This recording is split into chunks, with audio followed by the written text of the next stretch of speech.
Everyone to, again, our first in our Fair Housing Month series, Racial Disparities in the Housing Market. I'm Kara Birdfier. I'm here from the California Department of Fair Employment and Housing, and I'm here with Nicole Bouchot from Zillow Research, and we're really excited to be partnering with Zillow. Zillow has a lot of good, interesting data and information given their position in the housing market. So I'm just going to go over a few basics and general housekeeping before I hand it over to Nicole. So first, I'm just going to give the interpreter a chance to introduce herself and to let folks know if they would like Spanish interpretation.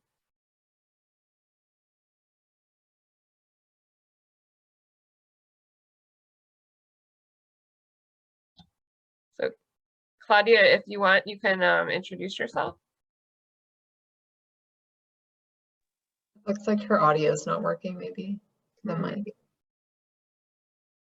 Okay. Well, what I'll do is if folks do want interpretation, you can go to the bottom of the screen and there's a section that says interpretation, and you can click on that and you can choose between English and Spanish. So that should bring you to the translation. So I'm going to move forward. So MCLE certification and materials. So first, a link to the materials for this presentation has been pasted in the chat. So if you want to follow along or take a look, feel free to go there and get a copy. And if you're here, if you're an attorney in California and you'd like to receive MCLE credit, you can fill out our request form. The link is there, but we're also going to llenar un requisito. El link también está ahí y también lo vamos a pegar in about 10 minutes. And then once you fill the information out, we'll send you your certificate as soon as we can. All right, so just really quick, the guidance and the information that we're giving you today, it's obviously just for informational purposes. It doesn't establish policy rights. It doesn't constitute legal advice, and the opinions expressed by the presenters don't necessarily reflect the opinions of DFEH.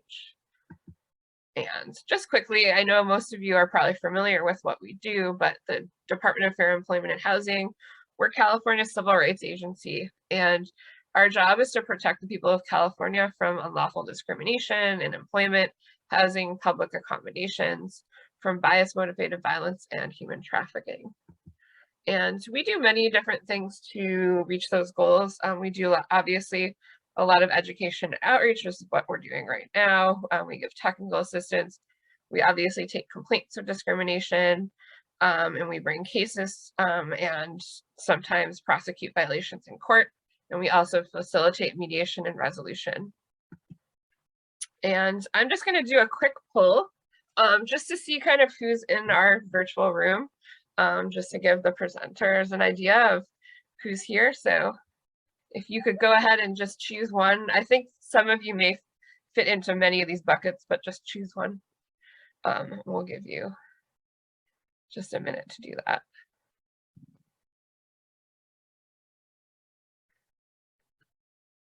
Okay. And Allie, go ahead and show the results. All right. Wow, we have a very diverse group, which is great. We have tenants or homeowners, we have developers, we have service providers, we have a lot of folks from local and state government, and a lot of people from California state agencies, housing advocates. So great, should be a good discussion. All right, so really quickly, again, because I know many of you are aware of the laws that are enforced by DFEH. I'm gonna here. So the Fair Employment and Housing Act, again, it prohibits discrimination and harassment in housing and employment. The Unruh Civil Rights Act prohibits discrimination in business establishments, including housing accommodations. And Unruh also incorporates the Americans with Disabilities Act and Government Code 11135. Any entity that receives state funding is prohibited from engaging in discrimination. These are the protective bases that are protected under California's fair housing laws. and there are many. And just an idea of kind of where things are in California as far as DFEH is concerned. We received 880 complaints of discrimination in 2020. A lot of them were based on disability, but we also had quite a few based on race. And when you break it up even further, you know, when you break it up even further, those go into color and national origin. But we did have quite a few complaints based on race, disability, sex, familial status, and many other of the protected basis. Quick examples of housing discrimination, you know, obviously refusing to sell or lease an apartment or house, provisions of inferior terms or conditions associated with the house or a housing accommodation. And an example that could be a less favorable loan term, a lower appraisal value. It's really anything housing related. It's not just, you know, I'm not going to rent to you because you're in this protected class. It's much more nuanced and there's a lot more coverage. Denial of a home loan or homeowner's insurance, you know, stating a preference for people with certain sources of income. And who must comply? Anybody engaged in any type of housing related activity, you know, landlords, housing authorities, property insurers, builders, mortgage lenders, real estate agents, consumer reporting agencies. And just really quick, and then I'm going to hand it over to Nicole. You know, DFEH does quite a bit of enforcement, like I talked about before. And one thing I wanted to highlight is we actually are doing fair housing testing. We got funds to contract out to do fair housing testing, and we've already begun engaging in fair housing testing in parts of Southern California, and we're looking to move it statewide. And what we're going to be testing for discrimination on many of the protected bases, including race, source of income, familial status, disability, you know, because we want to be able to, you know, see how the civil rights laws are being followed and, you know, bring enforcement actions where we can. We also have a discriminatory ads project where we allow members of the public to report discriminatory ads. So if you see an ad that's specifically, you know, violating the law, like says no Section 8, you can go on our website and report that. And I'm going to pass it on to Nicole. So you can go ahead and share your screen. All right. Hello, everybody. My name is Nicole. My pronouns are she, her. I'm an economist with Zillow, and I am going to be presenting to you guys today. Let me go ahead and share my screen. All right, so we should all be able to see the presentation here. So yes, again, my name is Nicole Bouchot. I'm an economist with Zillow. I am so honored to be here today with the Department of Fair Employment and Housing to talk about Fair Housing Month and be able to share the insights and data that we have from Zillow with you guys all. I'm going to be talking a lot about racial disparities in housing, both relating to homeownership and the rental market. And in some ways we can imagine a path forward without barriers in place. Many of the disparities that I will be outlining have roots in redlining, which still has a significant impact on housing outcomes today. Even though the Fair Housing Act in 1968 outlawed the practice, there are still a lot of kind of leftover pieces that still impact a lot of housing practices right now. Organizations like the Department of Fair Employment and Housing in California are extremely important still today to address the wrongdoings of the past and provide a way forward. So again, thank you so much for having me and giving me this opportunity to share. I just wanted to plug again, for those of you who'd like Spanish interpretation, at the bottom of the Zoom webinar, there's a link to the Spanish channel there for translation. So I'm going to go ahead and get started now. One outcome that can be linked back to redlining is the lower homeownership rate that Black and Latinx households see compared to white households. Nationally, this gap in homeownership rates has stayed fairly wide over the past several decades. You know, we see Black homeownership rates peaked in 2004, which is slightly before this chart starts, but have yet to come even close to recovering to those levels. One reason being the housing bubble and burst during the Great Recession hit communities of color relatively hard, and often because the predatory loans really targeted and took advantage of vulnerable communities, which were more likely to be communities of color. The wave of foreclosures that came after that really hurt both Black and Latinx homeownership and home values disproportionately. And growth in these communities has been slow for years to come, even as the nation as a whole began to recover. So when we look at this chart, we can really just see the magnitude of the difference between white homeownership rates and Black and Latinx homeownership rates. You know, there's about 25 to 30 percentage point difference in those rates, which is a huge, you know, share of Black and Latinx households that are not really able to take advantage of homeownership as a result of all of these different systemic barriers that we're going to talk about.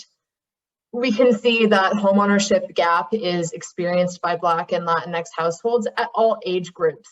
White households gain an advantage early on. The homeownership rate for 25 to 34-year-olds is over 50% already for white households. Black and Latinx households don't see homeownership rates crossing that line until they're much older, 45 to 54 years in age. And that's, you know, just goes to show that the lower homeownership rates for these minority households across ages means that there's a lot less opportunities for Black and Latinx families to build wealth through gains in home equity. So this is just one way to really show that this disparity starts at an early age and continues throughout the entire lifespan of Black and Latinx homeowners and households. This carries over into similar disparities in home values for Black and Latinx homeowners. Even for those households, those Black and Latinx households who are able to become homeowners, the benefits of homeownership are often coming at a discount at their expense. Black home values nationally were around 16 percentage points lower than home values overall last fall when we last ran this data. That just shows the large gap in missing home values that Black homeowners are not really seeing that equity gain from and not seeing the benefits from. One of the reasons why this discrepancy might exist can be linked to lower appraisal values, which can make a sizable dent in Black wealth. This chart here outlines some data from the Brookings Institution research they did on bias in appraisals. And what their research states is that owner-occupied homes in majority Black neighborhoods were undervalued by $48,000 per home on average, accumulating to $156 billion in losses overall for Black households. And this map, when we zoom in on this map, you can see the reddish circles are showing in majority Black neighborhoods. The larger the red circle, the more devalued homes are in that area compared to homes elsewhere. And the green, the much fewer in frequency green dots are showing where in Black neighborhoods, homes are appreciating by more. And so we see far more of these reddish colored dots in the map, and we can really see that there is this huge bias and discrepancy in appraisal values for Black homes in Black neighborhoods. This data just illustrates one of the many reasons why Black and Latinx home values are lower overall, and shows us that there's a lot of work to be done to reach housing equity. So there are some possible solutions for home value equity particularly, and that comes back to that appraisal number. Desktop appraisals can be a great way moving forward into the future to reduce a lot of that bias. A lot of companies and research have come out recently stating support for desktop appraisals. In a statement from Fannie Mae, they said that, you know, traditional appraisals are subject or rely really heavily on human observations, which can come with a lot of unconscious and conscious bias with them. But desktop appraisals rely much more heavily on data and numbers and create more of an arm's length distance between the appraiser and either the homeowner or the buyer. And so that can create a lot more possibilities for for equitable solutions coming out of appraisals, which can really help to boost those home values that we saw that large gap in a few slides ago. But really, the inequalities in housing extend far beyond just, home values and home ownership rates. We see that housing inequity really impacts the racial wealth gap. And so we're going to talk about kind of some ways that these disparities are impacting other aspects of the financial well-being of Black and Latinx households. So we can see here that the primary residence owning a home takes a much larger share of overall wealth, household wealth for Black households compared to households overall. So the numbers in the middle of the circle represent the share of all wealth and assets that are attributable to the ownership of a home. And that share is much larger for Black households. 68% of their wealth is held in their home. If you look at the numbers on the bottom of those circles, you can see that even though a much larger share of wealth is held in the home for Black households, home values are much lower for Black households. And so that overall level of wealth is much lower. And so, this really just shows how big that disparity is on a household level. Similarly, for Latinx households, we see an even larger share of overall household wealth is attributable to the primary home. And so again, this shows that improving home value equity, improving access to home ownership can take a huge benefit to overall wealth and overall racial wealth to help close that racial wealth gap as a result of individual households just having more assets and more wealth in the value of their home. We can see some of those trends laid out here. Lower home ownership rate and home values among Black and Latinx households begins to further contribute to the cycle of wealth generation across wealth across generations. We see here that while the wealth of white households tends to continue to increase quite a bit after the primary productive years, ending that 55 plus, we see that Black and Latinx households, their wealth doesn't necessarily increase that much. Particularly for Black households, wealth seems to plateau after their primary productive years. Being less likely to inherit a home and have access to that generational wealth contributes to this cycle of depressed wealth for Black and Latinx households in generations to come. And so, not having access to those benefits of home equity gains and appreciation really bleeds into the next generation of then starting off on a lower level and then not being able to get to the same place as their white counterparts. And so we have this kind of cyclical thing happening in the market. And we can see this in another way. Even Black owners are on the bottom half of the wealth distribution of the country. The dashed line in the middle of this chart is the 50 percentile mark for median household wealth. And we can see that even Black homeowners at every age are below the median level of net worth in the country. And so, there's still a lot of work to be done to reach parity. There's still a lot of work to be done to have equitable outcomes in housing, especially along racial lines. And there are a lot of, systemic barriers in place. So not only is there, all of these issues that kind of come out of a lack of home ownership and lower home values, but what is really the cause of those lower levels? And that's what we're going to switch to talking about now. So now we're going to really focus on some of the systemic barriers that block BIPOC households from being able to afford home ownership. So this is really going to be focusing on income first up. So income inequality is a huge factor in terms of, how people are able to afford housing.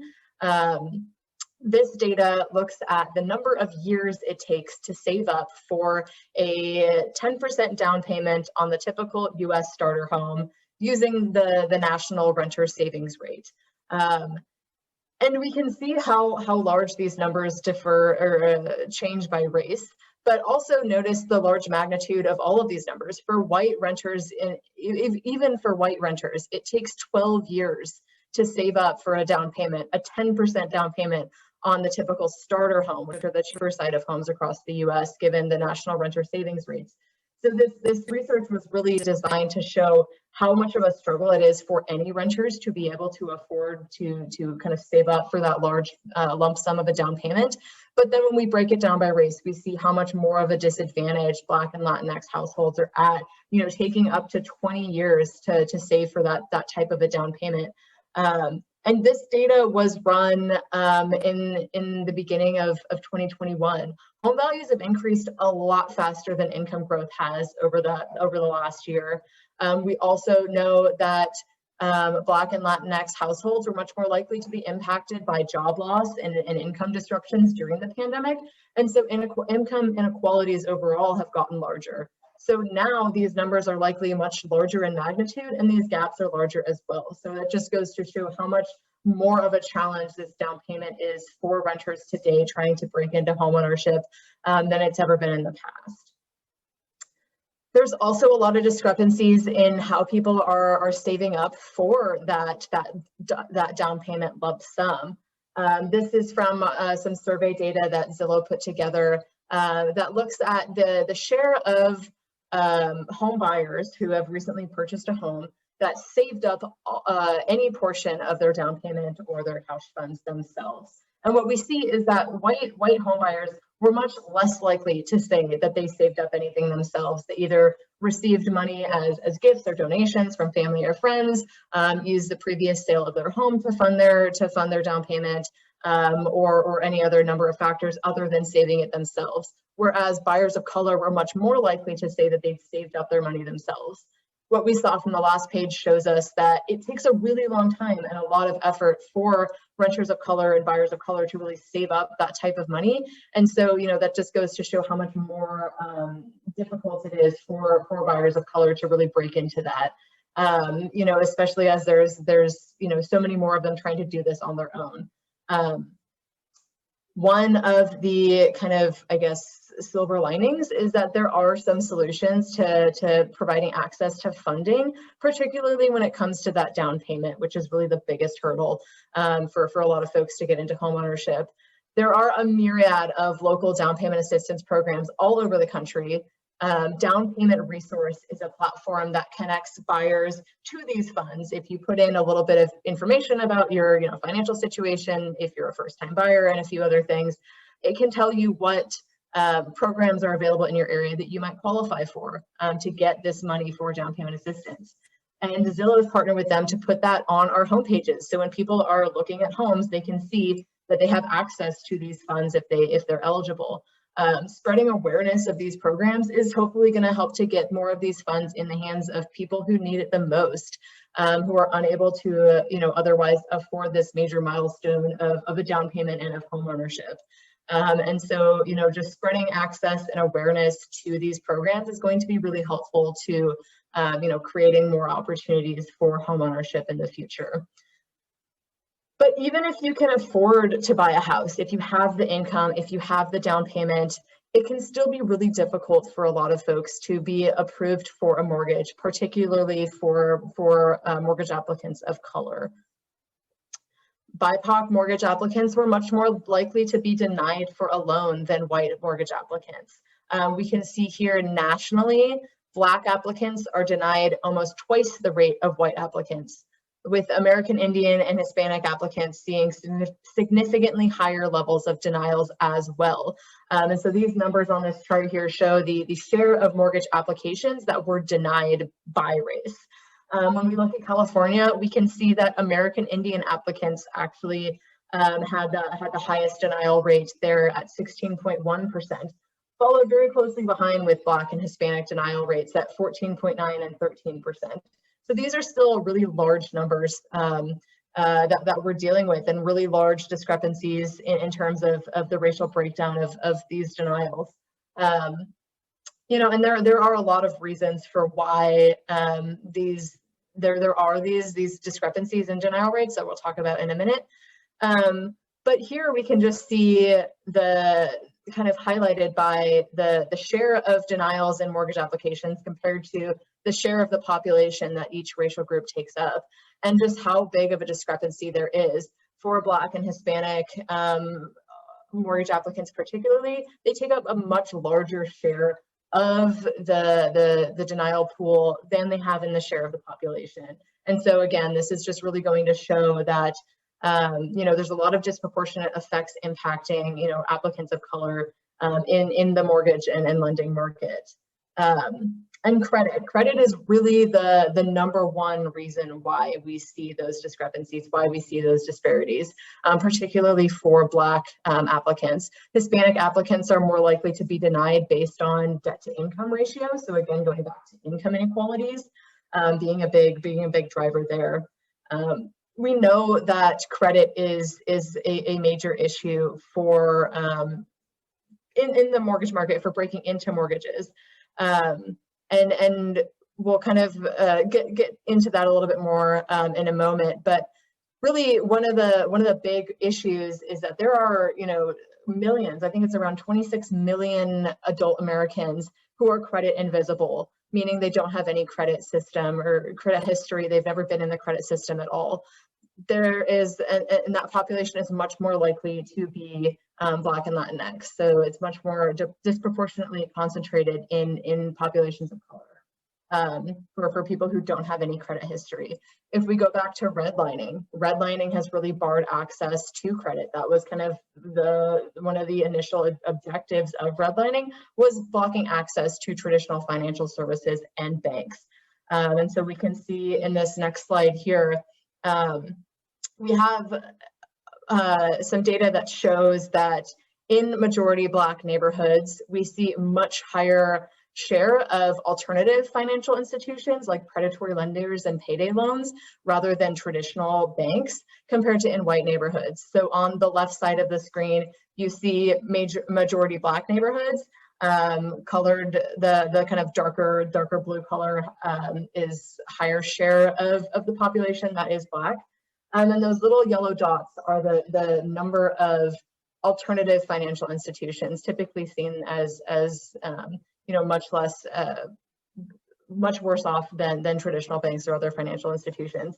And the higher number of the alternative financial services is much more concentrated in places that have a higher Black population. If you look at the right side, that's the share of the population that is white. And you can see that when there's a larger white share of the population, there are far fewer of these alternative financial institutions. So that just goes to show that even now, decades after Fair Housing Act has been instituted and we don't have redlining anymore, we can still see on a map that there are way different outcomes and access to opportunities in majority Black compared to majority white neighborhoods. And that really leads into that credit, I'll go back to this slide, the credit denials, right? Denial, credit history being the number one reason for denials for Black applicants. And that really just goes to show that, blocking access to banks and traditional financial institutions has blocked people from having, the ability to break into the credit market. And that's really barring a lot of folks from being able to access mortgages, as they're just being denied because they haven't had the opportunities presented to them to be either integrated into the formal credit market, or they've had, a lot of derogatory credit marks because of these other different alternative financial institutions that they've found themselves partnering with. So the good news is that there are some solutions for credit. One thing that we've seen a lot of recently is this push to add rental payment history, utility payment history to credit history as a basis for credit scoring. A lot of Freddie Mac and Fannie Mae have recently started to allow credit rental history to be included as a basis for credit scoring. And that can really help to open the doors to folks who have not been part of the formal credit market, right? Those 26 million Americans that have never been part of credit now can be brought into that system, if they've been paying their rent on time for the past 5 or 10 years. That's going to help give them a credit score so that they're able to then use their other resources and get into homeownership and not be at risk of being denied because they don't have a credit history. And so that's definitely, a step in the right direction, really with rethinking what credit is, what the credit market is, and trying to make that fit the needs of the people that are being missed by the current market right now. We can also look to increase availability of banks and financial services. This data shows that those mortgage denials are much smaller and much less frequent by smaller banks and smaller lending institutions on the left compared to large banks and lending institutions on the right. Large banks have much higher rates of denial for applications. And so having more smaller, traditional financial banks in communities that have traditionally, lacked access to credit, to banking, to finance, is a really great way to help to kind of bridge that gap and provide more opportunity for people to get into credit, get into finance, and really then put that forward into homeownership. So here are some other things that could possibly help to create more equity in the housing market overall. And really, they're really focused around inventory. Inventory is a huge issue, and for what's pushing prices up in the market right now. We can see across markets in California, the supply of for sale homes remains really low throughout all of these markets, which puts an upward pressure on prices. As at the end of the Great Recession, home builders stopped building homes at the same level that they had been before, and that really took a huge deficit in the number of available homes on the market. And we've seen inventory dropping even lower during the pandemic as there's been so much demand from people trying to get into homes, and that has pushed up prices so unsustainably high. So adding more inventory in the market is going to be a really important way to be able to to lower those pressure on prices, to lower price growth into a more normal level and create more affordable opportunities for people to get into housing. Adding inventory, particularly here, this looks at the inventory shortfall. So the number of single family homes that weren't built over the past, decade plus. The gold bars here are California markets. So this is the number of homes that need to be built to meet up with the population growth in these markets over the past couple of years. And so we can see that combined, there's hundreds of thousands of missing homes that were never built to keep up with population growth. And adding those homes in now is going to be really helpful to creating more opportunities and to really reduce this inventory crush that we're seeing. We also know from our survey data that LGBTQ buyers of color particularly are much more likely to live in higher density housing, things like townhomes, condos, duplexes. So adding more higher density housing and inventory is going to be a really good way to provide opportunity for homeownership for these vulnerable communities who typically see lower homeownership rates overall as well. And we surveyed some experts in the field of economics to really understand what's the best way to go about adding this inventory. And the best number one response was to relax zoning regulations and rules. There have been a lot of conversations in California about trying to find ways to add more inventory into existing areas.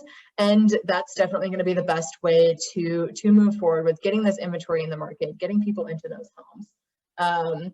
We did a survey that basically gauged people's willingness and interest in allowing higher density homes in single family residential areas. And we saw that by and large, homeowners across the country are supportive of this measure of adding more dense homes and higher densification in terms of housing. And so that's really going to be a helpful way to add that inventory and get people into those homes moving forward. In Los Angeles, even increasing, the modest densification. So if, say, at the kind of middle bar here, if 1 in 10 single family lots was able to accommodate more housing, either adding an ADU or turning it into a duplex or a triplex, you would see, far more homes available, which is really going to help to, again, curb that price growth, provide more opportunities for homeownership, and really keep the market in a healthier way. Same thing here for the Bay Area, really could benefit a lot from rethinking density in terms of that single family zoning and residential zoning. So that was a lot. That was basically covering, the disparities that we're seeing in the homeownership side. and some solutions to really being able to provide more equitable opportunities and access to homeownership, particularly for vulnerable populations who have been historically left out. So now I'll just switch quickly to the rental market and some disparities that we're seeing in terms of rentals. Rents in California metros have been elevated over the past several years and have exploded in recent months.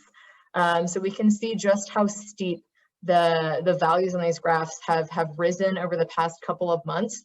And rents are extremely high. You know, when renters are going to renew their leases right now, they're often left with sticker shock seeing that it's hundreds of dollars more per month on their new lease than it was just a year ago.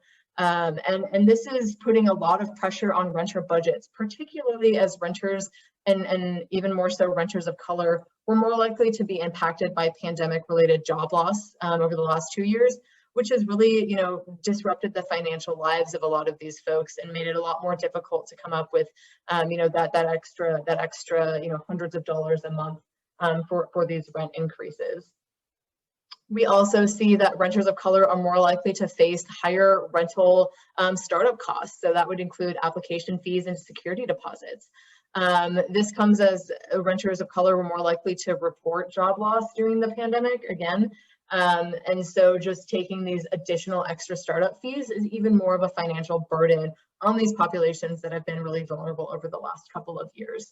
And so, you know, we can just see here on this chart, the median application fee and median security deposits are much larger for renters of color than for white renters. And that just, you know, really highlights a lot of the discrepancies that we're seeing just within the you know, startup costs of rents.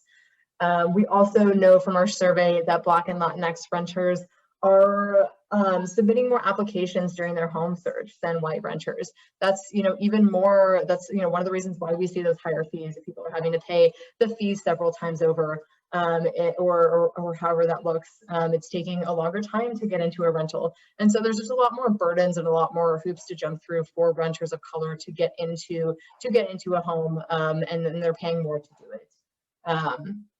Some possible solutions to that. You know, Zillow actually created a universal application fee where renters just pay one flat fee and then they can apply to an unlimited number of rentals, so they don't have to pay each time they're applying. That's one way that we can help to reduce bias in this, is by providing more technological improvements and advancements that really help to kind of streamline a lot of the rental process. You know, one issue is that there's not really a lot of universal guidelines and regulations around the rental market, particularly, you know, when you're dealing with smaller, you know, one-off landlords or these other big property managers, that there's not a lot of consistency across consistency across, you know, application standards, fees, or security deposits. And so it's really difficult to kind of find ways to reduce this bias. But creating, again, you know, like Zillow's Universal Rental Application Manager or other programs similar to that really help to streamline things in one place is a great way to help to provide more opportunity for renters, and particularly renters of color, to have, you know, less bias in their rental home search. So that was a lot. You can find out anything more about our research at zillow.com/research. That's where, you know, most of our, or all of our research is hosted. You can get access to the data there or really dig into any of these topics further. Otherwise, I think we're opening it up for Q&A, and I can go ahead and pass it back to Kara for that portion. Thank you so much, Nicole. It was incredibly interesting and helpful. And again, I want to plug all of the data that Zillow has on their website. You know, this partnership partially came out of, you know, me when I was a fair housing advocate. I was working on a study and an article about fair housing, and I was able to find a lot of data on Zillow's website about demographics and neighborhoods.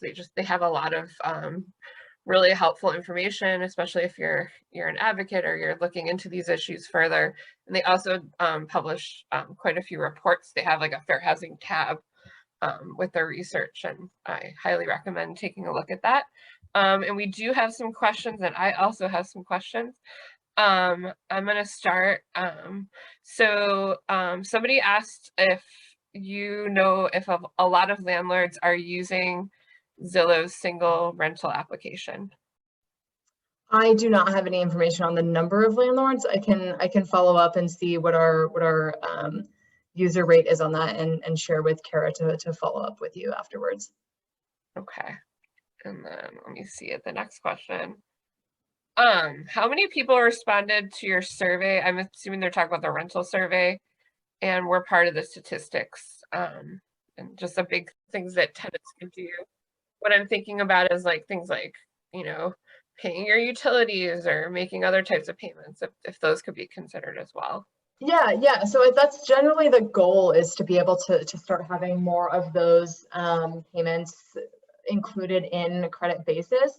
Rental payment history, a lot of landlords will look up somebody's credit to determine whether or not they're, worthy of renting, but then your credit payments don't actually impact your credit score. They don't increase it if you pay your rent on time for 10 plus years. And so, Freddie Mac and Fannie Mae have recently, been trying to get more landlords to document rental payment history, because again, there's not really any universal place where we see that, right? We're for mortgages, there's a history of whether you've paid your mortgage, if you're delinquent on your mortgage or not. But we don't have that for the rental market. And so it's really just trying to find a way to be consistent and find, a universal place to kind of put that data. And so that's the difficulty. Another thing that we've kind of seen a little bit of lately is that there are some credit scores that already take rental payment history into account if it's available, but those are typically not the credit scores that mortgage lenders use to judge, somebody's mortgage application on. And so there are, a lot of people don't know, there are like 15 different credit scores available that lenders can pick and choose from to determine somebody's credit worthiness. And some of those scores might include that data and some don't. And so there's just a lot of inconsistencies in the market, and we really need to work on kind of revamping credit in general and starting from scratch instead of trying to like piece together this kind of broken, mismatched PC system. Instead, we need to kind of put that aside. It was created in the context of redlining. It doesn't have a very good history coming with it. And so, there's an opportunity for us to kind of rethink, how can we do this in a totally different way that, really fixes all and addresses all of the wrongdoings of the past. And I think that's where we need to go more in the future, because, the solutions that we're seeing in the market now are good, but they're not necessarily going to really be very impactful or effective. Yeah, that's really helpful.